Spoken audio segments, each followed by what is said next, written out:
I'm upset. I'm upset. It's midnight, and I'm so upset that I'm podcasting. It's going to be a quick little rant, so I'm going to hit a quick couple ad reads at the top of it. Two things I'm not upset at: IntelliGems and PostScript. My two favorite softwares. I mean, Shopify's up there. Facebook Ads Manager's up there, although we have a love-hate relationship. Twitter's up there. Is Twitter a software? I like Twitter. But IntelliGems and PostScript are some of my favorites because last year I got to buy a farm with the money I made from those two platforms. They do sponsor this podcast, but I only allowed them to sponsor this podcast because I've been a paying customer for 4 or 5 years now. They both have been huge in developing new features and coaching me and my team on how to extract the most value out of them, whether it's split testing on IntelliGems with, prices, offers, content, copy, or whether it's new tools from PostScript like their AI-powered infinity testing that tests more headlines and sections of copy and CTAs than I ever could alone, or whether it's their new feature Shopper, which is a little watch-slinging robot that works 24 hours a day and has produced tens of thousands of dollars in revenue in just the first month we've turned it on in their beta testing window. So go to intelligems.io, go to postscript.io. Let them know I sent you if you want to start making more top and bottom line money today. All right, but I'm upset. And I got out of bed, and I put on a T-shirt, and I put on a hat to come do this podcast. I put on boxers and shorts, too, just so you don't think I'm being weird. But I'm upset because you still don't understand the name of the game here. And the name of the game in e-commerce growth is consistency. And maybe that's my fault. Maybe I should have gone on a consistency matters type of rant at the end of every single one of my podcast episodes. But it pains me when I hear someone say, hey, I tried something. I tried a new tactic and it didn't work. And naturally, I want to help them. So I start asking them some questions about it. And I say, well, what'd you try? And they said, I tried a new ad format that you recommended. Okay, great. Show it to me. And they'll show it to me. And I said, okay, this is one ad. Did you just test one ad? And they said, yeah. I said, okay. Or I tell someone, they should try writing new headlines and copy on their highest traffic landing pages. And they test one new version of it, and it didn't work. And they come to the conclusion that headline testing doesn't work. Or they come to the conclusion that, this ad format or this headline format doesn't work. And you know what? I'm 3 minutes into this episode. I'm going to flip it back on me. I'm not upset at you guys. I'm upset at me for not explaining to you that none of this shit happens overnight. I've been talking a lot about our wins lately because we're stacking them up. But what you guys don't see is, the last 3 years at a regional grain where every single day, 5 days a week, so I guess not every single day, 5 days a week, 49 weeks a year, we have been chipping away at every single tactic that today is crushing for us, but 12 months ago, 24 months ago, 36 months ago might not have been. You guys don't see all the ads that don't perform.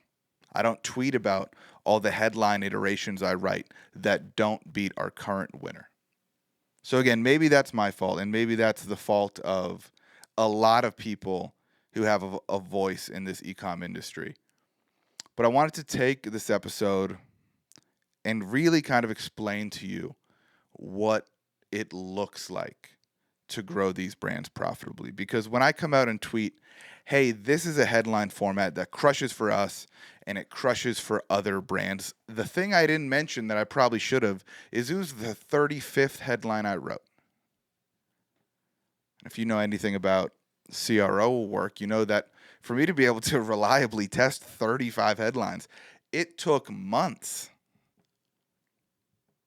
I didn't write that winning headline format until my second year working here.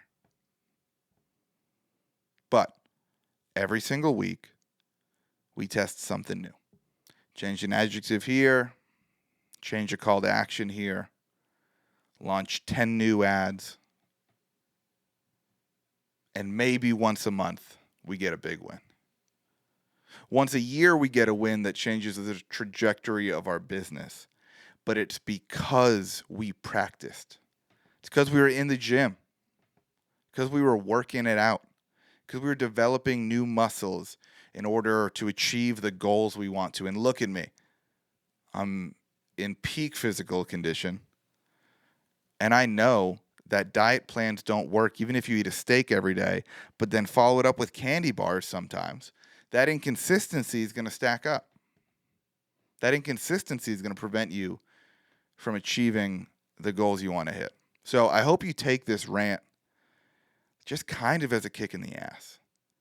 Just kind of as a sign that 2025 is not the year to take big swings on new shiny tactics. 2025 is the year to put your head down and work. If you're listening to this podcast, I bet there are 3 things in the history of your brand that have made you money. Do those 3 things every single day a little bit better than you did them the last time.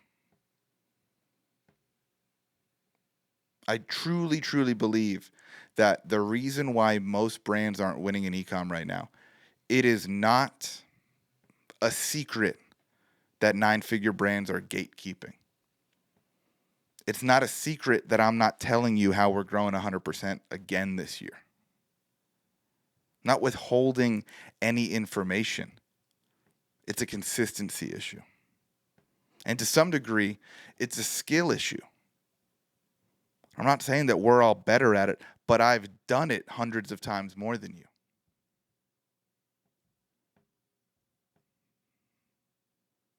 So I hope this encourages you. I'm not trying to shit on anyone. I still look back at what I was doing a year ago and I'm like, wow, I was an idiot. But I think we only see that level of growth, both personally and in the business, because of how many reps we're getting in. And that's what I want you to take away from this episode. That, when you see people post Shopify screenshots, when you see me do an episode of my podcast that's called Currently Crushing, and I talk about something that's winning for us, you need to understand that you're getting a glimpse at the tip of the iceberg. And you're not seeing the work that me and my team put into it. You're not seeing all the shots we missed. You're not seeing all the reps we did in the gym. You're not seeing all the split tests I lost. And I'm going to try to do a better job talking about those, because there's a lot to learn from the losses and there's a lot to learn from the misses. But the biggest thing I want you to learn today is that consistency matters. And you have no chance of getting good at e-commerce marketing if you don't get consistent at it first. So for the next month or for the next quarter, or honestly, I hope for the rest of this year, I hope none of you try a single new tactic. We have no plans to. None. We think what helped us grow 100% last year and 50% the year before that are going to be the same exact tactics that help us grow 100% this year and have helped us grow already over 100% this year. We're just doing better. We're just doing more of them. We're just doing them quicker. We're just doing them more consistently. We're just doing them deeper, but it's nothing new. The cat's out of the bag on what makes a great e-commerce marketing machine run. You need dope products. You need to create a lot of great, persuasive content about it. You need to have a website that is built to turn visitors into customers. That's it. That's all you got to do.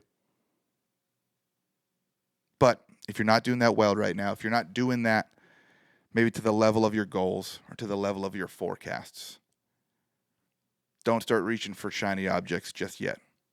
You owe it to yourself to double down on what got you here. Get a little bit better at it.